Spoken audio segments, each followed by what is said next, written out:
Hello, everybody. It is Saturday, the 7th of February. I'm talking to you, as always, from San Francisco. Tomorrow is the Super Bowl, the annual American celebration of all things football.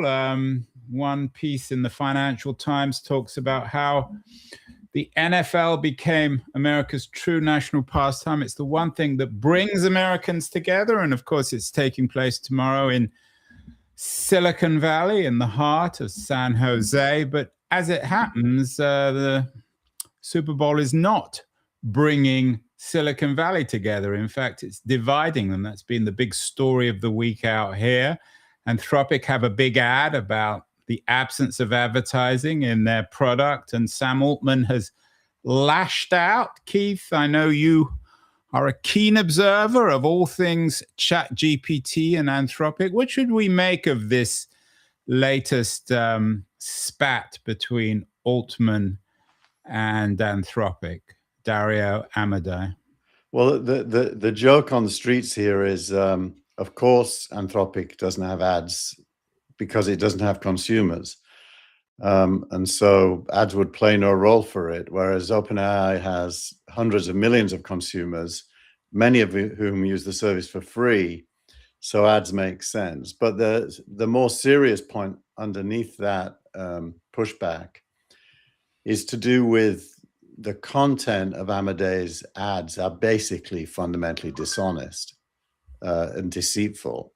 He's making the point that OpenAI plans to have the AI tell you different things based on what it's trying to sell you, which is just not true.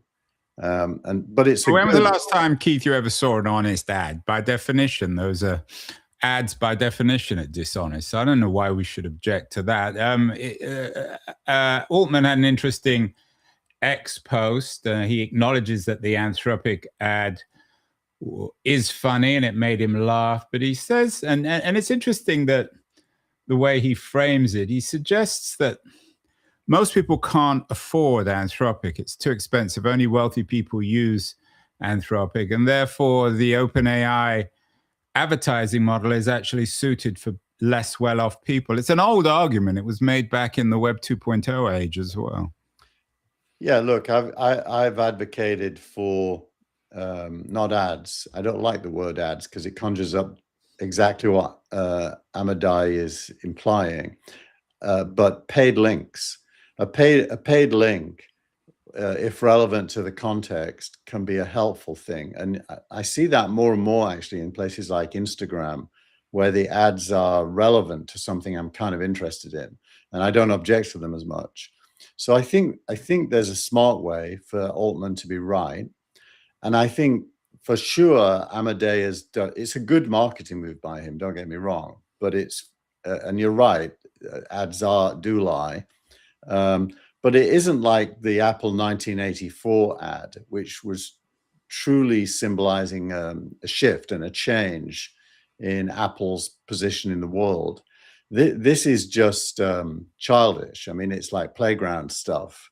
So it doesn't really, you don't draw the conclusion that Anthropic is breaking through to a new. Oh, they're coming back. I hadn't thought of the Apple 84 ad, but the Apple 84 ad was very much directed against IBM and their model. So it was equally childish in the sense that they were bashing their rival. Yeah, it was childish, but luckily for Apple, it reinforced a true theme in the real world. Whereas no one in the real world thinks that Anthropic is looking out for the interests of consumers because it isn't a consumer company. I use it. I'm a consumer. I'm not sure that's entirely true. Altman's been ridiculed, according to the BBC at least, for what they call his online tantrum. Do you think it reached a nerve? Altman's usually a fairly smart, self-controlled guy. Why did he respond so angrily? Well, it goes to the roots of his personality. I mean, Altman is, a somewhat deceitful and devious person himself, probably more so than Amodei. And when you get under his skin, a bit like Trump, he reacts, and that's what happened there. If you look at the other player, Demis Hassabis, of the three, he's the most, you know, I'd say fundamentally intellectually honest of the three. Well, it's interesting you put him in their company. He is, of course, not the CEO of Google, although he runs DeepMind. He's the Google AI chief. I wonder, Keith, whether one could argue that Altman was already irritated enough this week. Anthropic's had a remarkable week, a breakout moment, according to the FT, with the launch of their new version of Claude, which has really riled the markets. How big a week has it been, do you think, for Anthropic? And do you think that's the real reason why Altman has lashed out? Well, look, just to frame it, I think the answer to that is no, because literally the day after that Anthropic launch, ChatGPT launched version 5.3 of its model, which was a very similar leap as the Anthropic one. And indeed, yesterday, I spent most of yesterday playing with both of them. And I'm an Anthropic user, as you know. Are you a consumer, Keith? Never mind whether I'm a consumer, but I am now a convert to OpenAI. I used OpenAI to do the newsletter. You've always been a convert. No, I've used Anthropic forever. I don't use OpenAI because I see it as a consumer app. And I'm using it for real use cases in my work. But yesterday I switched to OpenAI because the new is called OpenAI Codex, which is an app that runs on the Mac, not to be confused with the Codex they've had for months. And it and Anthropic, and this is both of them. So this is the big story. Both of them have introduced the ability for the interface, the chat interface, to launch multiple workers, if you will, or agents in their language. So if you give it a task that has multiple skills, it will spin up an agent for each of those skills, and they'll collaborate with each other. In the case of Anthropic, they literally talk to each other. In the case of OpenAI, there's a kind of a boss agent that each of the other agents talk to one-on-one. But they're all collaborating on your job and the outcome of the job. And it can take, anywhere from, depending on the complexity of the job, anywhere between 10 and 15 minutes to complete. And it replaces software. You don't really use software anymore. You use agents. I mean, that's the headline, Keith. Say it again. It replaces software. I mean, that's a massive statement. You've been hinting at this now for months, but this seems to be the week where the promise of replacing software has become a reality with the launch of Claude Opus 4.6 and, of course, the new ChatGPT. A lot of the headlines this week have been about, and this one is about Anthropic triggering a $1 trillion sell-off. When we talk about replacing software, it means that software companies are suddenly been dramatically hit on the markets and in every other sense. Yeah, I mean, if we define software as, take my creator automation.ai, which I built for myself with AI, I didn't use it this week because the OpenAI agents were better than my software. And that's me grandfathering my own software, or that's the wrong word, isn't it? Retiring my own software, which was custom built for my use case. And OpenAI now does a better job than my software. And by the way, saves me about 2 hours that otherwise I would have had to use. The other one is ClaudeBot, which has now been renamed to OpenClaw. Yeah, you've got you quote in your post of the week Ohm, who says OpenClaw is Hawt, HAWT. Well, I put it to work on my newsletter as well. I actually produced 2 copies of my newsletter, one with OpenAI and one with OpenClaw, and actually a third one with Claude. And Claude wasn't very good for my use case. It's probably good at other things. It's very good in Excel, for example. If you use the Claude plugin to Excel, it's fantastic. But both OpenClaw and OpenAI did actually a really, really good job. Now, the nice thing about OpenClaw is I can embed its persona in a Telegram account. and I can talk to it and ask it to do things from anywhere in the world, and it's running on my computer at home and will carry out my tasks. So when you put it all together, this week was a massive shift in how you use AI and how productive it can be for you. Right, and let's talk about the impact on the rest of the market. As I said, some people believe that this latest version of Anthropic's Claude triggered $1 trillion sell-off. What will it mean to companies like Adobe, middle market companies? Look at the stock price. It's dramatically collapsed over the last few days. And they're not alone. The same has happened with PayPal and many other software companies. Yeah, Salesforce. And Salesforce used to be a cutting edge company. Now it appears more and more archaic. Workday. I noticed that Workday, all of these companies have had massive reductions in their share price. I mean, in a way, Google is lucky to be in the AI game. If it wasn't, it would have had a similar reduction based on workspaces and Google Docs and all that stuff. So basically, what's happened is the stock market has moved away from software companies and SaaS companies as well. It can't yet move towards AI companies because they're not listed yet. They're probably Google is.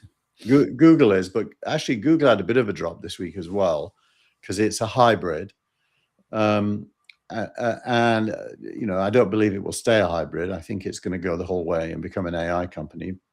Unlike, say, Microsoft, which had a huge hit this week because it's deemed to not be an AI company. And Amazon had a terrible week. I mean, just to put things in perspective, Google's numbers came out this week. They beat expectations dramatically, and yet the stock declined, even though they committed $185 billion this year to investment in AI. So it does reflect the complete shift in the way the markets are viewing tech companies and their valuations. Yeah, although I think we should say out loud, Google are doing the right thing by doing that. And absolutely. And Amazon, I think, committed $200 billion, and their stock lost about 10%. And Microsoft, of course,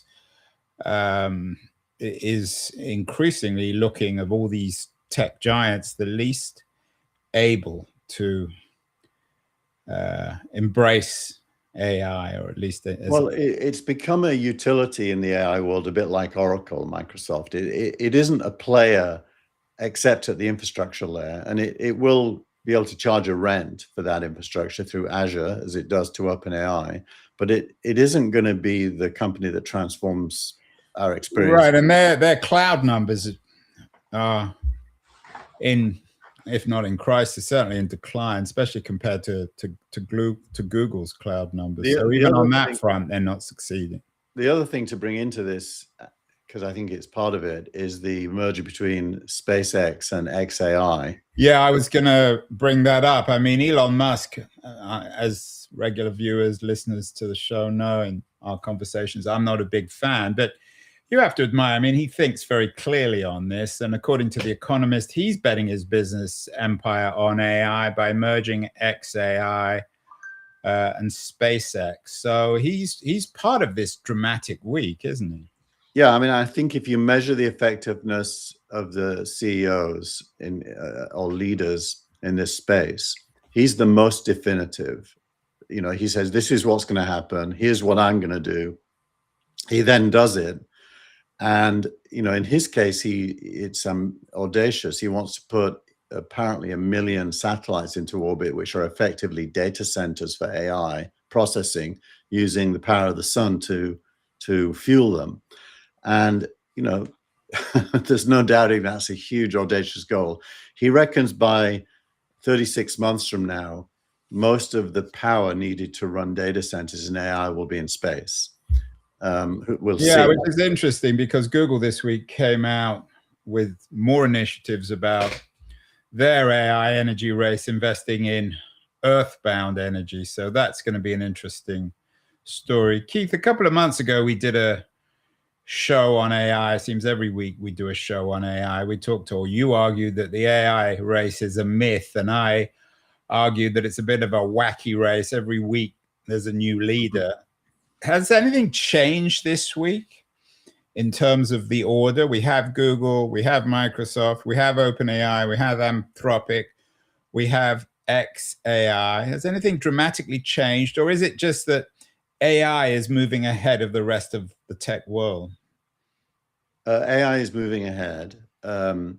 It's easy to forget this, but the first player who stepped up to this new level of functionality was Kimi K2.5 is the version, which is a Chinese system that started this concept called agent swarms to put a swarm of agents against a task.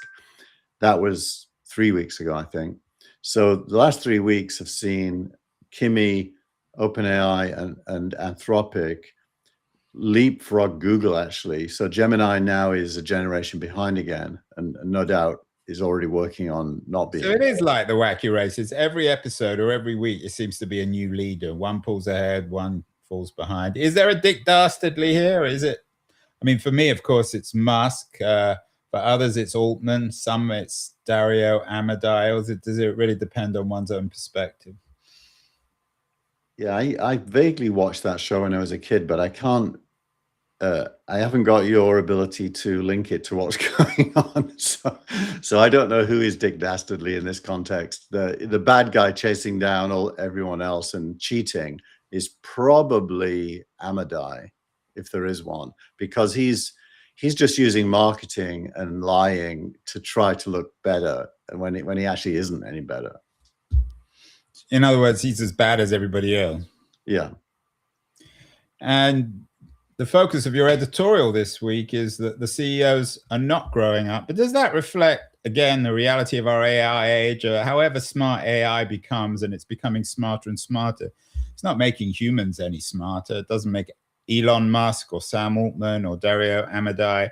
And we should just accept that however smart AI becomes, we're always going to be a bit dim-witted. We're always going to watch Dick Dastardly and wacky races. Yeah, I don't think, except for you, of course, who was always mature. What were you doing when you were watching when you were 6, Keith? Shakespeare? When I was 6. You missed wacky races. How? I was 6 in 1960, so I think I was probably watching Top of the Pops. So you did have a little bit of triviality. You weren't always an adult, or as much of an adult as you are now. I certainly wasn't, but we lost the thread there a little bit when you asked me that question. I had it all teed up and now it's gone. So okay, well, let me tee you up again. Are we dealing with these weirdly paradoxical realities that on the one hand AI is becoming smarter and smarter, and on the other hand we humans are becoming dumber and dumber? Yeah, I've got it back. So look, I don't think we should be measuring AI's impact on whether it makes individual humans smarter. I think we're as smart as we are. We're all different. What it does is it makes us leverage tools to get more done, hopefully done better. Not always true. Sometimes it gets done worse, hence the slop word. And it doesn't make us smarter. It just makes us better at using our smarts to get things done. And I think if it can achieve that, that's huge. But then why do you write this editorial about AI growing up and the CEOs aren't? Well, so that is to do with two things. Let's take AI growing up. This leapfrog from a single chat interface with a single AI to AI that can carry out work using multiple AI agents that it manages is a huge change in what AI can do and how fast it can do it and how well it can do it. That's the AI growing up bit. The CEOs not growing up is the mud fight between Altman and Amodei. Basically, when Amodei talks about adolescence in terms of the tech, it's ironic because he's displaying adolescence in his use of advertising, and Altman is equally in his response showing adolescence when all of them have got better things to be doing. They're actually contributing massively, but having this side fight as they do it, that's the CEOs not growing up bit. But so what does that tell us? That are you optimistic that these people can become a little bit more mature, or is that just the nature of things? They totally can. Yeah. I mean, every entrepreneur, and I'll include myself in this, in their learning phase, when they're having their ass handed to them in all kinds of ways, react based on their past experience, either better or worse. I had some, when I was doing real names, roughly at their age, I remember thinking I could beat Microsoft in a fight. And I really thought I could. And I didn't. I lost and had my ass handed to me. And over time, you learn that not everything is under your control. And that is a maturing learning curve. They'll all get there, because the world won't be kind to them unless they get there. Well, one thing's for sure is they've all got jobs. And there was another interesting piece of this week's news. There's so many interesting stories this week, is that US job openings dropped to a 5-year low in December 2025. More and more pessimism on the job front. One big piece, at least, of media news was that the Washington Post essentially committed suicide, at least according to The Atlantic. Is this an important week in terms, again, you've talked about swarms and bots and smart AIs. Is this an important week, or will it be seen, Keith, as an important week when it comes to what more and more people are believing to be a crisis of human labor? I think it's the starting point of that. And most of these things are overreactions based on a misunderstanding of timing.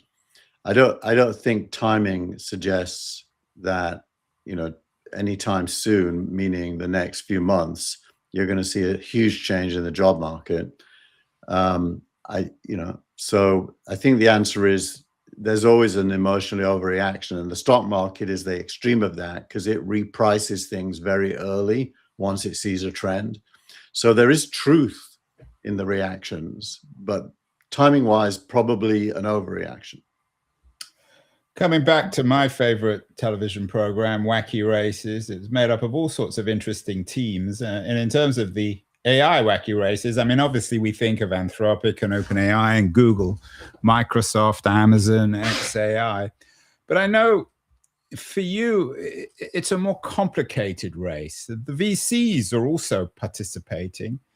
And in this week's editorial, you imply that they're not doing very well, that they're certainly not leading the pack when it comes to the AI race and this crisis of software. Can we talk, Keith, also maybe last week about the crisis of traditional venture capital as well? Well, the crisis is what you could think of as a massive concentration of capital into a small number of hands in venture capital. Most of the money being raised and deployed is coming through about 5 funds. Those 5 funds are sucking the air out of the room. So the venture ecosystem thrives due to seed investors who find these companies before anyone even knows they exist.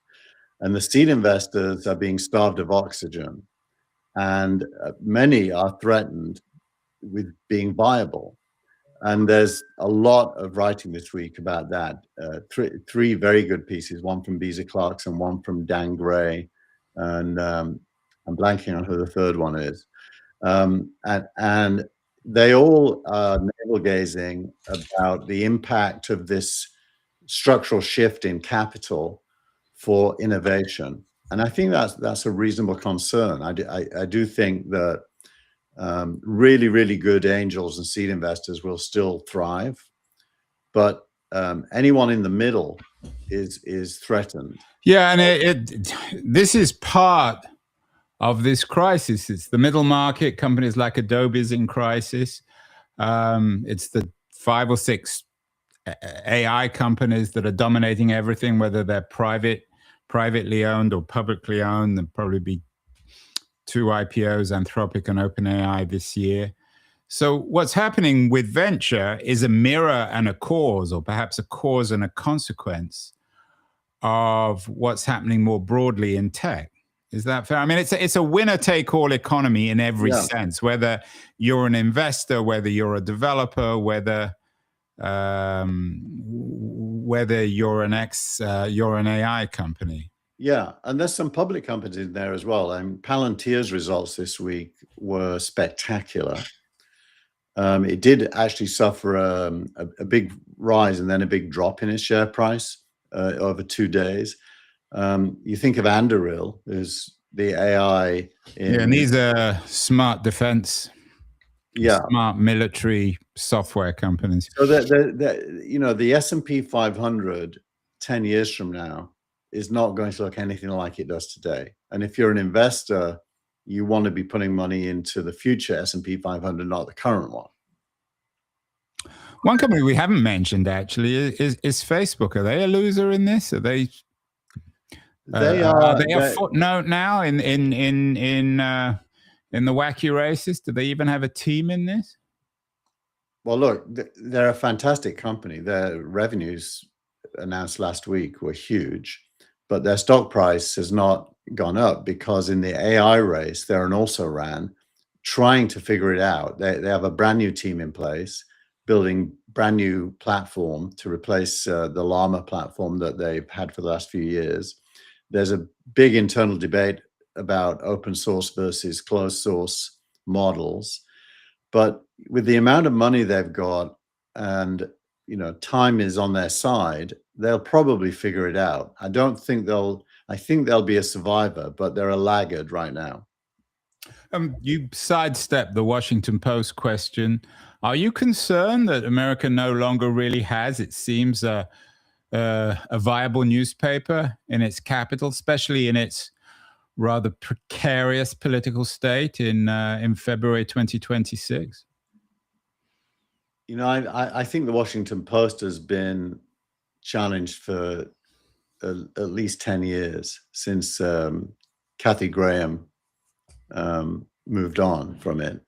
I think it's challenged for a few reasons, but the first is it tied its mast to the Biden administration and ended up taking the wrong side of most discussions and became irrelevant in a similar way to the New York Times by abandoning being the source of truth and becoming a combatant, if you will, in the political wars. And so I think America lost a news business. CNN tried to survive by being independent against MSNBC and Fox. But I think across the entire traditional media, you've had this partisan bifurcation of media, and they're all going to be losers because of it, because most normal people want to make their own opinion from good journalism, and that hasn't been available. But there's less and less journalism. I mean, isn't that the point of the crisis at the Post? I mean, whether you like them or not, they're capable of high quality journalism. It's I call it boogeyman journalism. It's like every couple of weeks there's a new boogeyman. This week it's Jeffrey Epstein that distracts. Well, he might legitimate. I mean, there are certain legitimate boogeymen, and Jeffrey Epstein seems to be one. Well, of course he is one, but for the entire media to get distracted from big issues by focusing only on this boogeyman and trying to undermine Trump only because of his possible associations or likely associations means that the entire narrative, driven by the media's desire to sell clicks or papers or news or TV channels, gets distracted. Before it was Russia interfering in the election as the boogeyman. There's always a boogeyman. It's always about the media driving attention, and none of it is about what's really going on, which is so frustrating. But what you call this attention economy is an advertising economy. And does that mean that maybe Dario Amodei is onto something by suggesting that when you insert ads into AI, you're only compounding attention and trivialization on all the other things that have gone wrong? I'm definitely against what we would think of as ads in AI. So you're in Amodei's camp? for good Even reason. if you don't like his, well, his no, tactics. no, because I do know that OpenAI has also said it's against that, and that it has no intention of putting what we all think of as ads in AI, but it is thinking of working with, if you think about the world, the digital world, everything that there is available to sell, read, buy has a link. And so we live in a place where in order to have your ideas, products, services surfaced in any conversation with AI, it has to take the form of a link. And, Amadai has links, Perplexity has links, OpenAI has links. And now they're saying, you can pay us to put your link there in our free service if and only if it's relevant to what the user is looking for. I think that's okay. I don't But that's not the to borrow a word from Cory Doctorow, that's not the enshittification of AI or the beginnings of its enshittification. I don't think there's any intent, and it would be counter to OpenAI's economic future. There is no intent to interfere with the AI itself and what it says, does, thinks, at all. So that's where the Amadai ad is just, leveraging a nuance to try to depict something that isn't going to happen. Well, there is other news outside AI. My tech company of the week is Spotify. I'm not always my favorite company. But their news this week was that when you buy a physical book now, and they've done a deal with Bookstore, you'll also get the audiobook. It's always been one of my irritations that you, on Amazon at least, and Audible, if you buy the audiobook, you still have to buy the physical book. So there's still innovation, Keith. I don't know whether you're a reader of physical books or a listener to audiobooks, but this is good news. Spotify is still innovating. Yeah, if you look at this blur behind my head, it's books, and there's a whole wall of them to my right here. So I do read physical books. That is innovation, but with a small I would say. And it's smart as well. It's smart because I think the consumer will much prefer getting both in a single purchase. So I think I do think that's smart. Well, in the name of democracy, I got to be fair and give you the last word with your startup of the week. This is a startup that raised $20 million from Sequoia to build the cursor of CRM. Sounds rather boring. Tell me about this company. Well, we all know that what CRM is, customer relationship management. Probably not everyone knows what Cursor is. Cursor is a rapper, not a singer. A rapper as in paper. A rapper with a W. Around using AI to write code or perform other tasks. And this is an AI wrapper around your customer list and your prospects list. I don't know if it's any good, but the investors who invested in it certainly think. What's its name? The name of the company. Yeah. Didn't you say the name of the company already? No, it's your startup of the week. It's your company, not mine. Startup of the week is I think it's Upstart. I think it's called. Oh, well, they're so interesting. We're not quite sure of their name, but they are at least a rapper. The Cursor. They're a rapper. But I will say before we go, Andrew, I think the post of the week is the most illustrative. It's from Malik. And when we talk about music, we talk about music distribution going from the radio to vinyl to cassettes, then to CDs, and then to streaming, and then back to vinyl. And what Omar's done is applied that same evolutionary scale, if you will, to software. And in his piece, he talks about the different eras of software distribution. I remember when I started EasyNet, we put a CD sellotape to the cover of the Internet magazine. And we also gave the CD to Compaq to put in the box when he bought a laptop. And software distribution was really hard. Then mobile came along. And suddenly there were 2 app stores and you could ship software to the whole world in 5 minutes. And it took the form of app stores. And then there was SaaS, which is the cloud version of software for enterprises, mainly through subscriptions or buying enterprise software. And what Ohm is pointing out is that software is now going to be built by users for their own purposes, and it'll be self-made.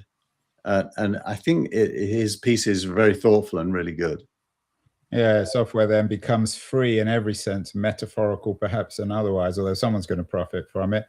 One other sector that's getting a lot of attention in the Super Bowl week is the prediction market, the way in which betting has become ubiquitous. Maybe we can talk about that another week, but let's end where we began, Keith, with the Super Bowl. Not far from you in Palo Alto, in San Jose. Who's going to win between Seattle? Do you have any sense between Seattle and New England? Well, anyone who listens to my opinion about football is a maybe Manchester United will win. They did win today, Andrew, against your team. Yeah, I'm not really aware of that. Well, this was the week that broke the software business. I hope next week it will be equally dramatic, Keith. We need your That Was the Week newsletter. It keeps us up to date with a fascinatingly and dramatic changing world. So we'll talk again next week. Thank you so much. You're welcome. Bye, everyone.